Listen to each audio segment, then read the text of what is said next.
Without staring abroad, one can know the whole world. Without looking out of the window, one can see the way of heaven. The further one goes, the less one knows. XL VII 106.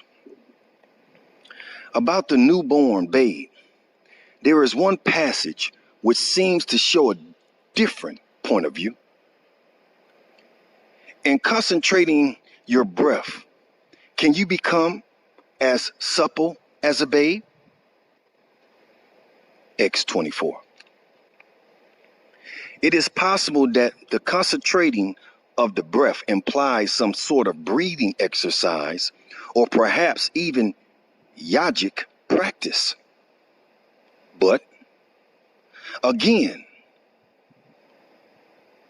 let me say that again. It is possible that the concentrating of the breath implies some sort of breathing exercise or perhaps even yogic practice. But again, this is an isolated passage in the Lei Zu. And what may be even more significant is that this passage has parallels in chapter 37 of the Kan Zu and chapter 23 of the Chuang Zu. And in the latter work, the passage occurs in a story concerning Lei Zu and is attributed by him to a book on the safeguarding of life. Wei Xin, Qi Qing. It is therefore possible that the passage belongs properly to a school which was given to practices thought to be conducive to the prolonging of life. In the Lei Zu, the aim is rather to avoid an untimely death through the adoption of submissiveness as a principle of conduct than the prolonging of life beyond its natural limit by artificial practices, popular with the seekers after immortality. There is another common assumption that needs examination. Ever since Wang Pi, AD 226 through 49, who wrote a commentary on the Book of Changes as well as on the Lei Zu,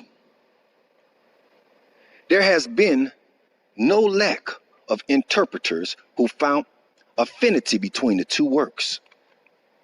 But it seems to me that this assumption is mistaken. Elsewhere, I have argued that the interpretations of the theory of change as cyclic is more appropriate to the Book of Changes than to the Lei Zu.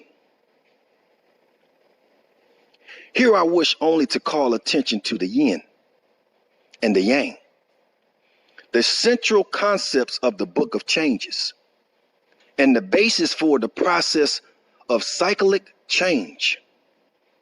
In the Lei Zu, the yin and the yang appear only once, in section 94, which has been quoted above. This is perhaps related to another passage. When carrying on your head your perplexed bodily soul, can you embrace in your arms the one and not let go?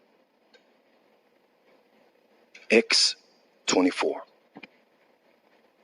If this is so, then section 94 probably belongs to the same group as section 24, which, as we have just seen, represents the school given to practices conducive to the prolonging of life, a tradition quite different from that of the main part of the Lei Zu. This may be speculation, but the fact remains that the yin and the yang appear once and once only in the whole of the Lazu. And there is no reason to suppose that they occupy an important place in the thought of the whole work. As in our view, the Lazu is an ethology. It is a matter of some interest and importance that we should try to identify in it the views of some of the thinkers of the warring states, period, whose works are unfortunately no longer extant. We have seen, for instance, that views similar to those of Yang Chu can be found in passages where the ideal ruler is represented as the truly selfish man. We have also seen that in the replacing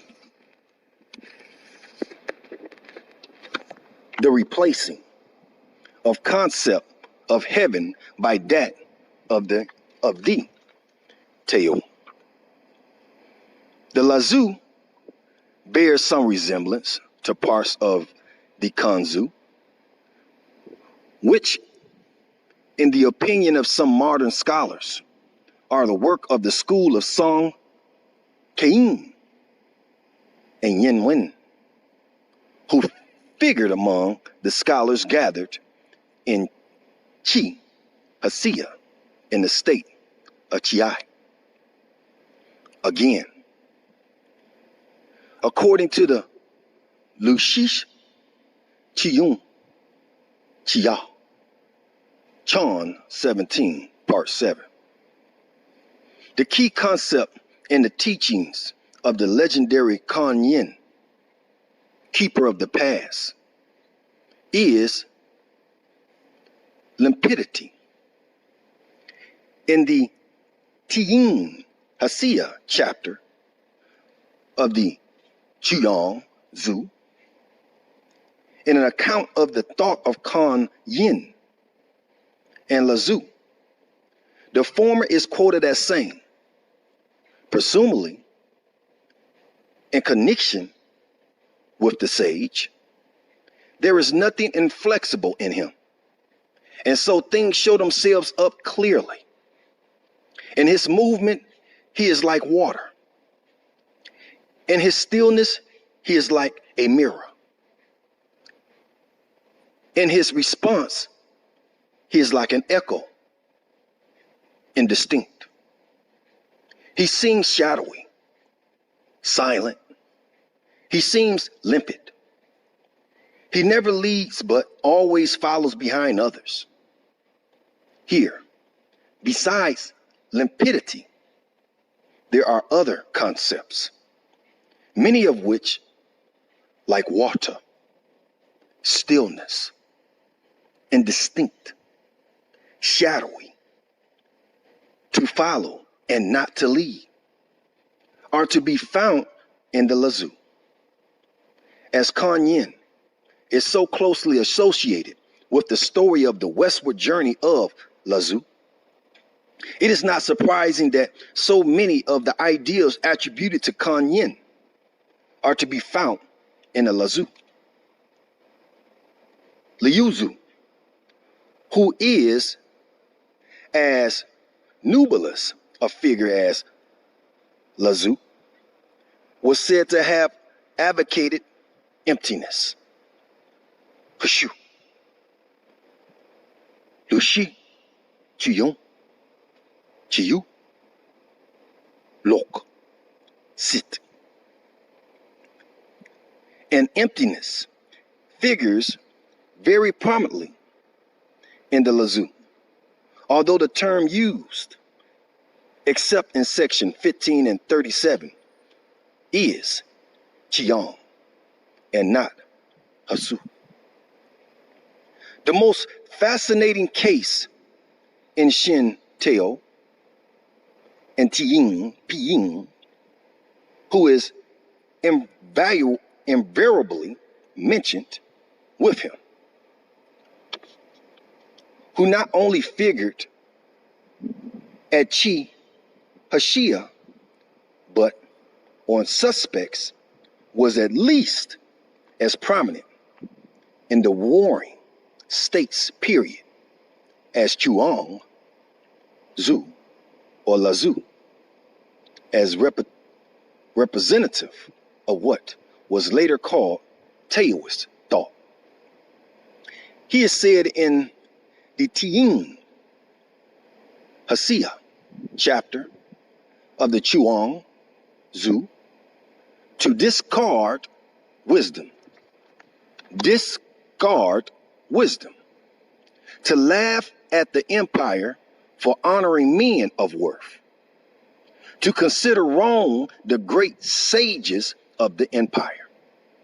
He is quoted as saying, the highest thing we can hope to emulate is the insensate. Men of worth and sages serve no useful purpose, as the clod never strays from the way. According to the Hassan Zhu, chapter 17, he was able to see the value of following behind, but not the value of taking the lead. It is somewhat surprising that all his views that we have mentioned are to be found somewhere in the Lazu. His attack on wisdom, men of worth, and sages is identical with the opening lines of chapter XIX. Exterminate the sage, discard the wise, and the people will benefit 100-fold. 43. And the opening words of chapter 3, not to honor men of worth will keep the people from contention. 8. The value of not taking the lead is also to be found in a number of passages, some of which we have already quoted, in a connection with the refutation of the charge of the use of scheming methods. It is also found in chapter LXVII.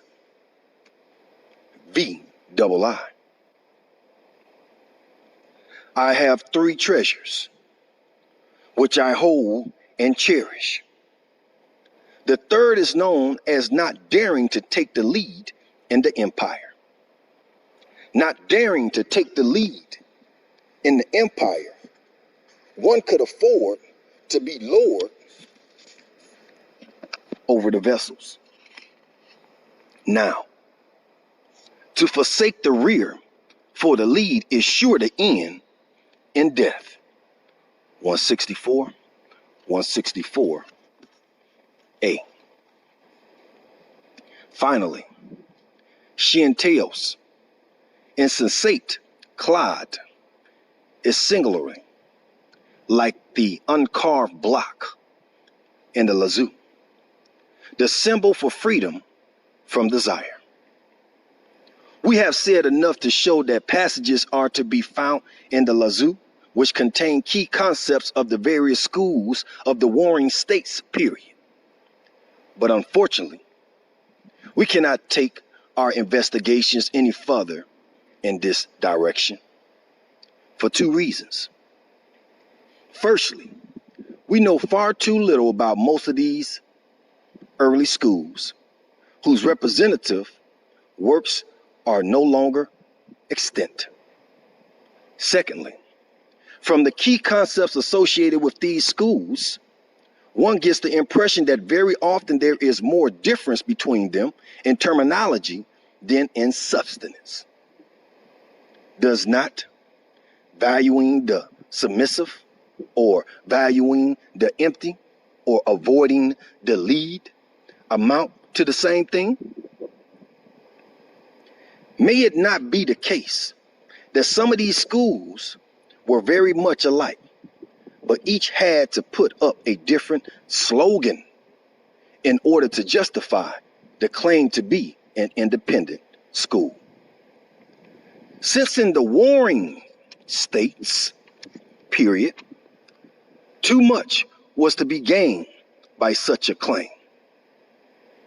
If this is so, there is perhaps much to say for looking upon all the schools represented in the Lazoo as coming under the general description of Taoism. As the historian of the hand certainly did, whatever the truth of the matter, with the scanty material at our disposal, we cannot hope to sort out what pertains to the different schools. Though the little we can do reinforces our conviction that the Lazoo is an anthology in which are to be found passages representing the views of various schools, including some which flourished at Chihasia in the second half of the 4th and the first half of the 3rd century BC, and which shared the general tendency and thought that came to be known as Taoism. In the translation, the division into chapters in the traditional text has been adhered to, but section numbers have been introduced. These serve to separate existing chapters into parts which, in my view, need not originally have belonged together. This does not mean that in every case these could not, in fact, have formed a continuous whole. If the reader can see a connection between parts that I have separated, he can simply ignore my section markings. I have used this method in preference to rearrangement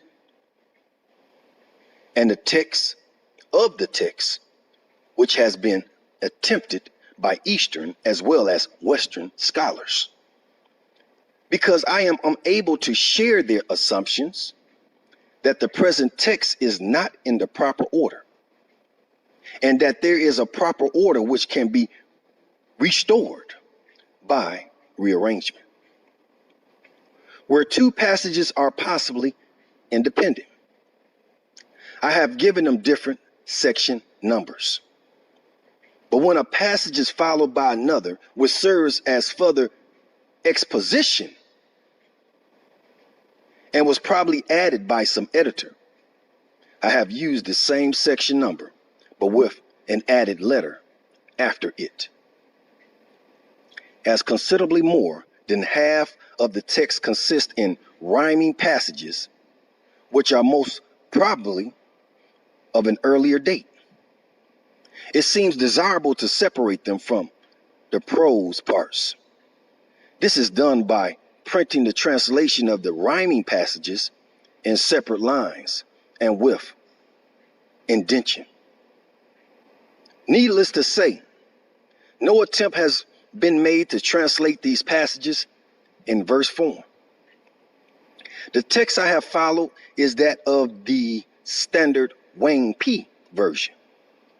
Whenever I have departed from the standard text, I give the variant reading in a note. I have, however, not thought it necessary to give detailed citation of my authority. As the reader who is interested in the matter can easily find this information in a number of excellent works in which variant readings have been collated. For instance, Ma, Hasu, Lan, Lazoo, Ho, Ku, 1924, reprinted, Peking, 1956. Chiang, Hasi, Chiang, Lazoo, Chio, Ku, Shanghai, 1937. And Chiu, Chiing, Chia, Lazoo, Chio, Shisha, Shanghai, 1958. of these, Chiang's work is still the most convenient for reference. Thanks for listening, family. Until next time, keep your heads up, stay focused, and read. We'll be coming back with more Lazoo with book 1. Until then, peace.